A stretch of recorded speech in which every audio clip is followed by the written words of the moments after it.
The main thing is this कि आपका visa reject हो जाएगा कि अगर आप सबूत नहीं देंगे कि ये पैसा कहाँ से आया है, कि किन दो चीज़ों की वजह से, कौन से दो रीज़न ऐसे हैं जिसके वजह से आपका वीज़ा डेफिनेटली तौर पर रिजेक्ट हो जाएगा। इसमें कोई दूसरी राय नहीं है।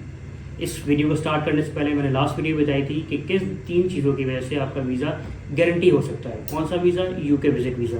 वो वीडियो। अस्सलाम वालेकुम, मेरा नाम है Deen and welcome to my daily YouTube channel. उम्मीद है आप सारे ठीक ठाक होंगे।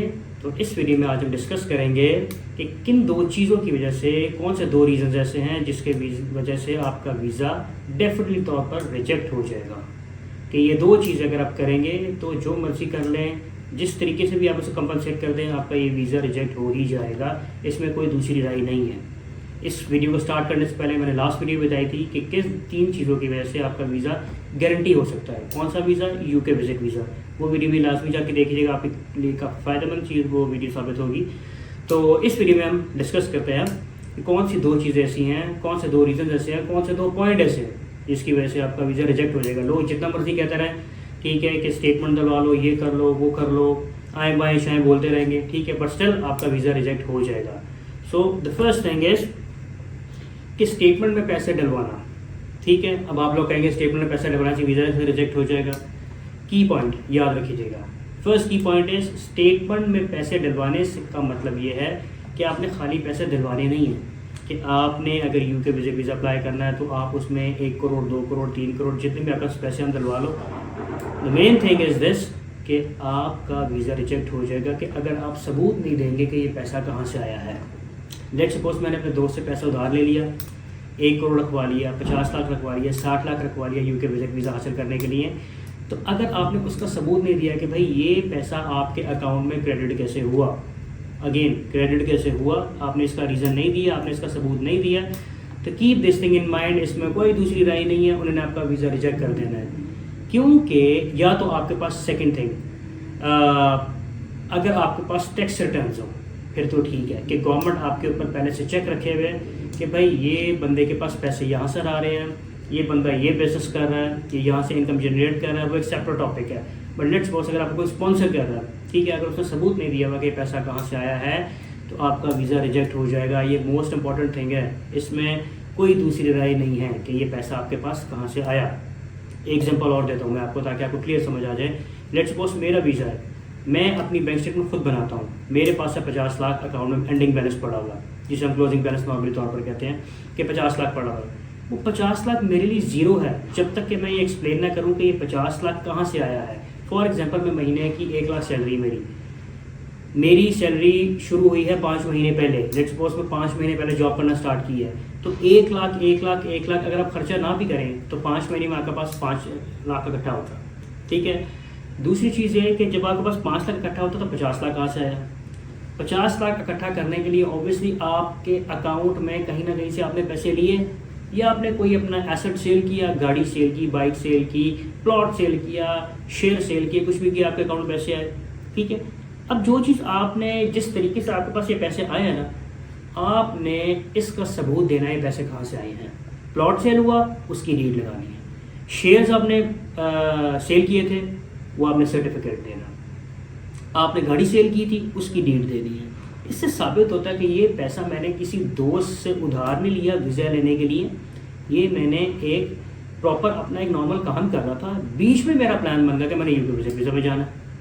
ठीक है, तो ये तो हुई फर्स्ट थिंग कि स्टेटमेंट में पैसा डलवाना है मगर सबूत के साथ कि पैसा कहाँ से आपके पास आ रहा है, जिसे हम नॉर्मल जबान में कहते हैं, इंग्लिश में अगर बात की जाए तो उसे कहते हैं सोर्स ऑफ इनकम, कि आपके पास ये पैसा कहाँ से आया है। सेकेंड थिंग ये है जो अक्सर का लोग मुझे कहते हैं कि हमारे वीज़ा रिजेक्ट होता है, उसमें उन्होंने एक शिक लिखी होती है कि वी आर नॉट सेटिस्फाइड कि you will come back to Pakistan.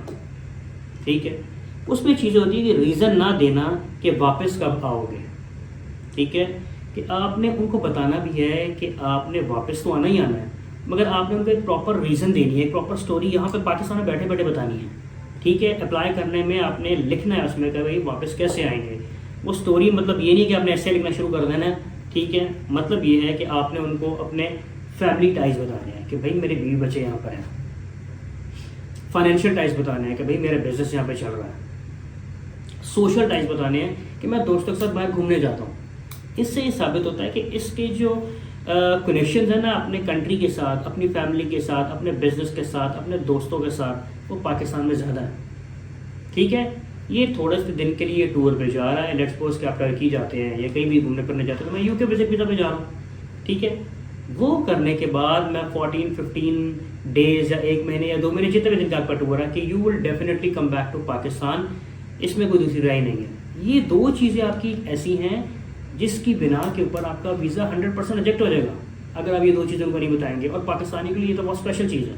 ठीक है, स्पेशल, बल्कि मैं स्पेशल नहीं कह सकता इसको, मैं इसको एक नॉर्मल चीज़ कहता हूँ कि ये एक नॉर्मल सी चीज़ है कि उन्होंने ये आपको रिजेक्शन देनी ही देनी है।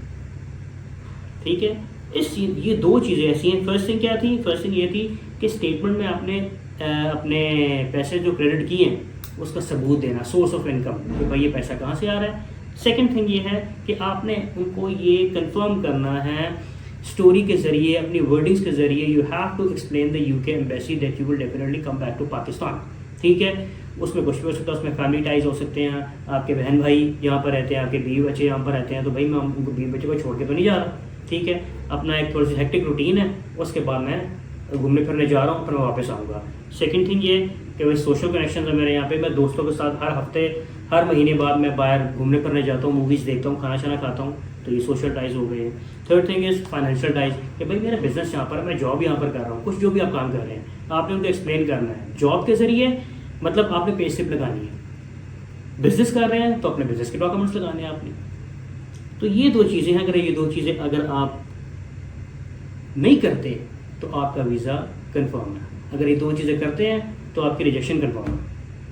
उम्मीद है आपको ये दोनों बातें समझ आ गई होंगी। अगर आपको किसी और भी किस्म की कोई क्वेश्चंस, कोई क्यूरी, किसी किस्म का इशू हो तो व्हाट्सअप नंबर मेरे आपको नीचे गिवन है, आप उसमें सवाल मुझसे कर सकते हैं और कमेंट्स में मुझसे कर सकते हैं। और अगर आपको वीडियो अच्छी लगी हो तो मेरे चैनल को लाइक, शेयर और सब्सक्राइब लाजमी कीजिएगा, मेरे चैनल को फॉलो करें। And please please please keep this thing in mind कि ये 2 चीज़ें ज़रूरी हैं करना आपके लिए।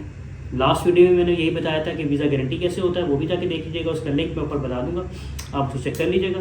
और आज की वीडियो में मैंने आपको बताया है कि 2 चीज़ें अगर आप नहीं करेंगे, ठीक है, तो आपका वीज़ा भी कंफर्म हो सकता है। तो उम्मीद आपको अच्छी वीडियो लगी हो। मिलते हैं अपनी नेक्स्ट वीडियो में, अपना बहुत ज़्यादा ख्याल लीजिएगा। टेक केयर, अल्लाह हाफ़िज़।